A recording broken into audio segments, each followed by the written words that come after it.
ও বাবা, বিয়ে করলাম গো। একদম নতুন বিয়ে। নতুন বিয়ে না, নতুন বিয়ে করেছিস তো? এই তোমাদের মধ্যে কোনো ঝামেলা নেই, এতদিন বিয়ে হয়ে গেছে, একটা টিপস দাও না, Tips? কি করে ঝামেলাবিহীন এইটা থাকবো। কিন্তু খুব খুব সহজ ব্যাপার। তুই আর তোর বউ প্রত্যেকটা কাজ একদম ভাগাভাগি করবি। হ্যাঁ, মানে তুই অর্ধেক করবি, ও অর্ধেক করবি, দেখবি কোনো ঝামেলা নেই। উদাহরণ দেবো, আচ্ছা দেখ দেখ, তুই ধর বাজার করে নিয়ে আসলি। হ্যাঁ, বউ সব বাজারগুলো গুছিয়ে রাখলো, একটা জায়গায় রাখলো। এবার তুই কী করলি, সমস্ত রান্নাবান্না করলি, তোর কাজটা করে নিলি। এবার বউ কী করলো, ওই রান্নাঘর থেকে রান্নাবান্না করলে সব টেবিলের উপরে রাখলো। হ্যাঁ, ওর কাজটা করে নিল। এবার তোরা দুজনে মিলেই খেলি, দুজনে একসাথে খেলি, এটা ভাগাভাগি হয়ে গেল কাজটা। এবার কী করলি, তুই বাসনগুলো, এঁটো বাসনগুলো সব জায়গায় রাখলি, এটা ভাগাভাগি হয়ে গেল। বউকে বললি, বউ বউ একটুখানি পাম্পটা চালিয়ে দাও, ওই কলের জলটা যদি আসে, পাম্পটা চালিয়ে দিল।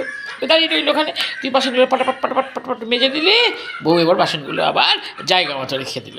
কি কাজটা ভাগাভাগি হলো না, আর কোনো ঝামেলা নেই।